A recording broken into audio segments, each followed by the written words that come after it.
bersamamu.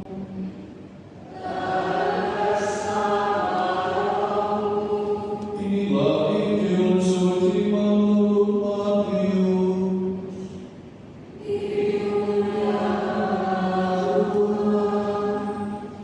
Kita membaca di Matius bab 13 ayat 54 sampai dengan 58. Pada suatu hari Yesus kembali ke tempat asalnya. Di sana ia mengajar orang di rumah ibadat mereka.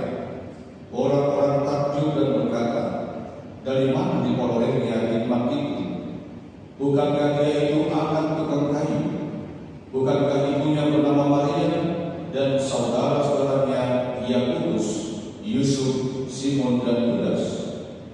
Dari mana diperolehnya semuanya ini?" Lalu mereka kecewa dan menolak dia.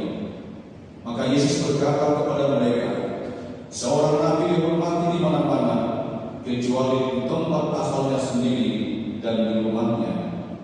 Karena ketidakpercayaan mereka itu, maka Yesus tidak mengerjakan banyak mujizat di situ.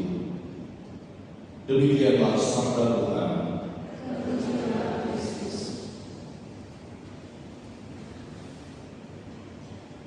Suster, brother, Bapak Ibu yang terkasih, sekali lagi selamat pagi. Salam. Bapak Ibu yang terkasih, mungkin kita ada di antara kita yang memiliki perusahaan di sini atau tempat usaha yang mungkin pada awal-awalnya merekrut karyawan atau pegawai, benar kan? Betul. Nah, pada saat orang merekrut karyawan, maka pasti situ ada yang namanya kurikulum vitae, latar belakang pendidikan, bahkan keluarga, pengalaman bekerja dan sebagainya, semua dilihat dalam proses wawancara. Sehingga dari situ juga ditentukan bahwa orang tersebut layak atau tidak layak diterima dalam sebuah pekerjaan atau perusahaan yang dimiliki oleh seseorang itu. Ini menunjukkan kepada kita bahwa Bapak Ibu yang terkasih, bahwa latar belakang tak terpisahkan dari kehidupan seseorang. Semakin dia baik, semakin mudah dia mendapatkan pekerjaan. Semakin dia berprestasi, memiliki nilai yang baik, maka semakin mudah juga dia untuk mendapatkan pekerjaan, dihargai, bahkan dihormati oleh orang lain. Hari ini kita mendengarkan bacaan Injil yang berbicara tentang Yesus yang ditolak di kampungnya sendiri. Di mana itu? Kota mana? Nazaret, ya. Nah, alasan penolakan Yesus adalah karena orang-orang Nazaret itu mengenal persis tentang siapa Yesus dan keluarganya. Dia dikenal sebagai seorang anak tukang kayu. Mereka mengenal Maria, Santo Yusuf, Yakobus dan saudara-saudara Yesus. Sehingga ketika mereka mengenal tentang latar belakang keluarga Yesus, keluarga Yesus, mereka sangat kecewa dan bahkan menolak Yesus. Dan akibat penolakan ini juga, maka tidak ada satu mujizat pun. Maka yang tercatat dalam kitab suci, Yesus lakukan, Yesus adakan di Nazaret karena penolakan, ada ketidakpercayaan dari orang-orang Nazaret pada saat itu. Sehingga Yesus mengatakan, seorang nabi dihormati di mana-mana kecuali di kampungnya sendiri.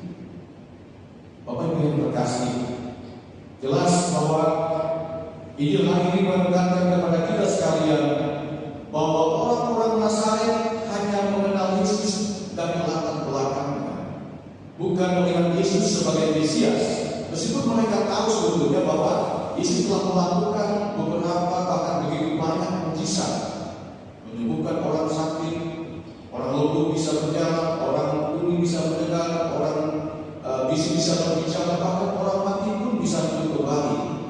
Tetapi sekali lagi, orang-orang Nazaret itu menolak Yesus karena hanya melihat Yesus dari latar belakangnya saja, bukan melihat dia sebagai putra Allah atau Mesias. Sehingga inilah yang menjadi kekecewaan mereka. Bapak Ibu yang terkasih, tentu bacaan ini mengajak kita semua bahwa semakin kita mengenal Yesus, diharapkan kita semakin mencintai dan percaya kepada Yesus.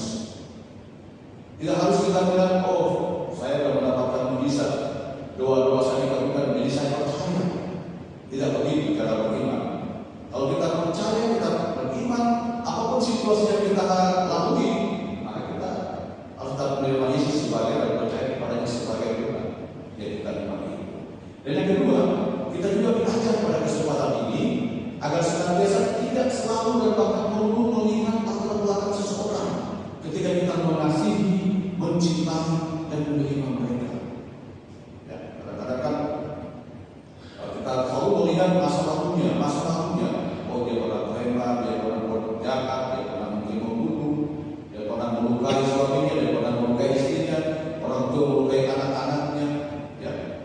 Tapi ini yang menunjukkan dia tidak boleh satu proses hidup yang selalu berkembang bertumbuh dalam dari hari ke hari menjadi pribadi yang lebih baik.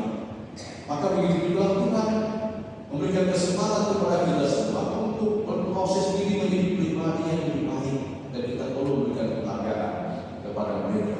Jangan-jangan orang-orang yang dulu kita kenal jahat dipakai Tuhan untuk memberikan pesan-pesan dalam kehidupan kita.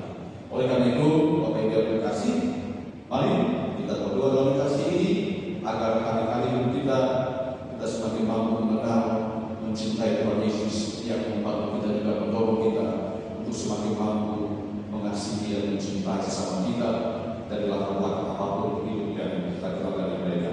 Dengan demikian,